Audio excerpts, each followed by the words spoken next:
இழி வாழ்க்கை வாழுகிற சூத்திரன் கல்யாணம் முடிக்கலாமா. பிள்ளை பெறலாமா என கேட்கிறார் ராமசாமி.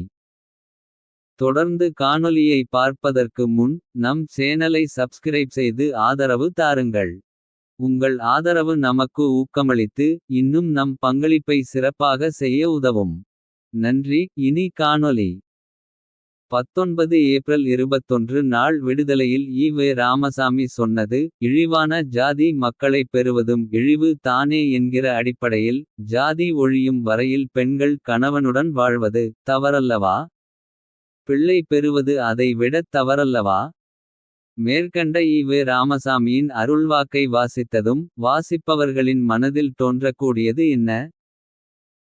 2 திருமணம், அதிலும் தம் 72ஆம் வயதில் எதிர்ப்பை மீறி இரண்டாவது திருமணம் முடித்த ராமசாமிக்கு பிரத்தியார் கணவருடன் வாழ்வது. அடுத்தவர் பிள்ளை பெறுவது குறித்து பேசுவதெல்லாம் எவ்வளவு பெரிய குற்றம். அயோக்கியத்தனம் என தெரியவில்லையே.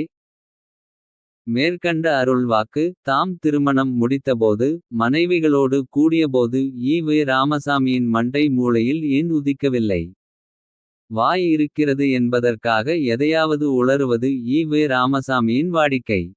யோசனையெல்லாம் அடுத்தவனுக்கு தானே. ராமசாமிக்கில்லையே.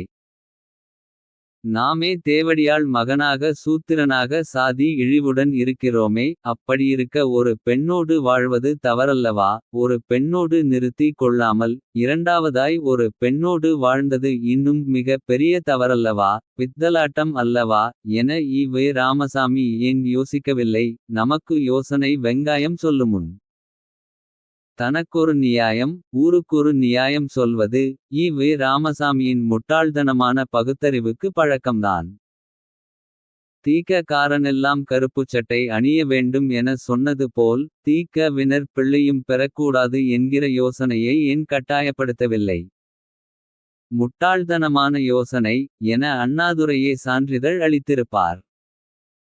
ராமசாமி திராவிடர் கழக உறுப்பினர்களை கூட நிர்பந்தித்திருக்க வேண்டாம். தம் குடும்பத்தாரிடையே மட்டும் கூட இந்த அற்புதமான யோசனையை சொல்லி இருக்கலாமே.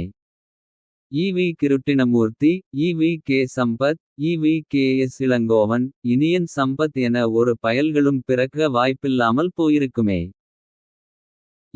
ராமசாமியின் சிந்தனையிலிருந்து வெளிவந்த பல முட்டாள்தனமான கருத்துகளில் ஒன்றாக தான் இதனை பார்க்க வேண்டியிருக்கிறது. ஆங்கிலேயர் ஆட்சியின் கீழ் 200 ஆண்டுகள் அடிமைகளாக இருந்தோம். அடிமைகளாக இருக்கிறோம். அதனால் குழந்தை பெற்று கொள்ளாமல் இருக்க வேண்டும் என ஒருவன் சொன்னால். அது முட்டாள்தனமான கருத்தின்றி வேறென்ன. கருப்பர்களை வெள்ளையர்கள் இங்கே ஒடுக்கப்பட்ட சமூகத்தினரை உயர் சாதி கும்பல் ஒதுக்கி வைத்தது போலவே இழிவாய் நடத்தியது. எந்த கருப்பினத் தலைவரும் ராமசாமியைப் போல். குழந்தையே பெறாதே என்பது போல் முட்டாள்தனமான கருத்தினை யோசனையாக வைக்கவில்லை. நம் இனத்தை நாமே அழித்து கொள்வது போல்தானே. பிள்ளை பெறாது போவதால் ஏற்படும் இமாலய தீமையால் வருவது. இலங்கையில் 80களில் புலிகள் இயக்க உறுப்பினர்கள் திருமணம் முடிக்கக்கூடாது என்கிற கட்டுப்பாடு இருந்தது. நாளடைவில் அது சாத்தியமில்லை. அது வேறு மாதிரியான ஒழுக்கக்கேட்டிற்கு வழி வகுக்கும் என்பதால். அந்த கட்டுப்பாடு நீக்கப்பட்டது. ராமசாமி அவ்விதமாக மனிதனுக்கு இயற்கையாக எழக்கூடிய ஆசாபாசங்களை எந்த சக்தியாலும் கட்டுப்படுத்த இயலாது என்று சிந்திக்கிற அறிவின்றி. ஆண் பெண் இணைந்து வாழ்வது தவறு. குழந்தை பெறுவது தவறு என பழுதுபட்ட அறிவுடன் கூறி இருக்கிறார்.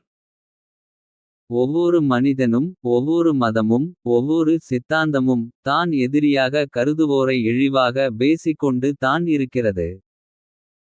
அதற்காக ஒருவன் வாழ்க்கையில் அவன் அனுபவிக்க நினைக்கிற சிற்சில சந்தோஷங்களையும். ராமசாமி சொல்லிவிட்டார் என்பதற்காக முட்டாள்தனமாக இழக்க முடியுமா.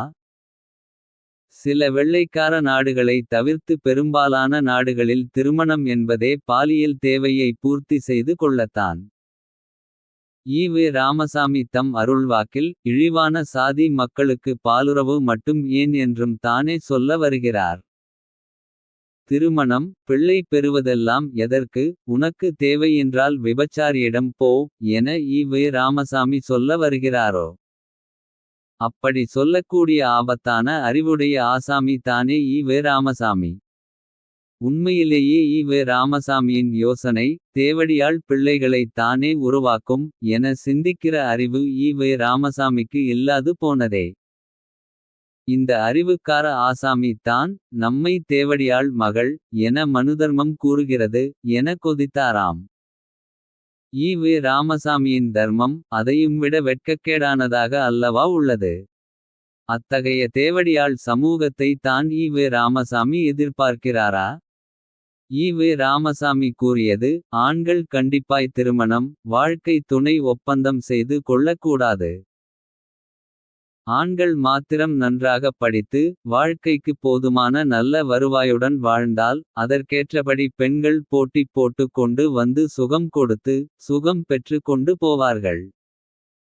ஒரு 10, 20 பேரிடையில் இப்பழக்கம் ஏற்பட்டால் இது பரவிவிடும். யாரும் தவறாகவும் கொள்ள மாட்டார்கள். சுயநலமற்ற பொதுத் தொண்டுக்கு ஏராளமான மக்கள் ஏற்படுவார்கள். மக்களுக்கும் நிபந்தனையற்ற பகுத்தறிவு வளர்ச்சி ஏற்பட முடியும். இதனால் ஆயுள் வளரும். விடுதலை ஞாயிறு மலர் ஈ.வே. ராமசாமி கட்டுரை. விடுதலை மார்ச் 2, 1969. ஒழுக்கத்தை போதிக்கிறேன். ஒழுக்கத்தை போதிக்கிறேன் என ஒழுக்கம் கெட்ட சமூகத்தை தான் ஈ.வே. ராமசாமி உருவாக்க முயன்றார். மானமும் அறிவும் மனிதனுக்கு அழகு என சொன்ன ஈ.வே. ராமசாமி. இவ்வாறும் கூறி இருக்கிறார் என்றால். கேடு கெட்ட முரண்பாட்டாளராக தானே இருந்தாக வேண்டும். ஆண்கள் மாத்திரம் நன்றாக படித்து. வாழ்க்கைக்கு போதுமான நல்ல வருவாயுடன் வாழ்ந்தால். அதற்கேற்றபடி பெண்கள் போட்டி போட்டு கொண்டு வந்து சுகம் கொடுத்து. சுகம் பெற்று கொண்டு போவார்கள். என மறைமுகமாக விபச்சாரத்தை வளர்க்க முயற்சித்த ஈ.வே. ராமசாமியா. இழிவை நீக்க போராடிய போராளி. அடிமைகளுக்கு திருமணம் தவறு. குழந்தைகள் பெற்று கொள்வது அதைவிட பெரிய தவறு. இழிவு என சொல்லிவிட்டு. ஒவ்வொரு பெண்ணையும் விலைமகளாக மாற்றும் ஈ.வே. ராமசாமியை பார்க்கிறபோது. எந்த விஷயத்தை தான் அறிவுடன் கூறிவிட்டார். இந்த விஷயத்தை மட்டும் அறிவுடனும். ஆக்கப்பூர்வ தன்மையுடனும் கூற எனத்தான் யோசிக்கத் தோன்றுகிறது. இதிலும் அதே அரைவேக்காடுத்தனமான அறிவு தான்.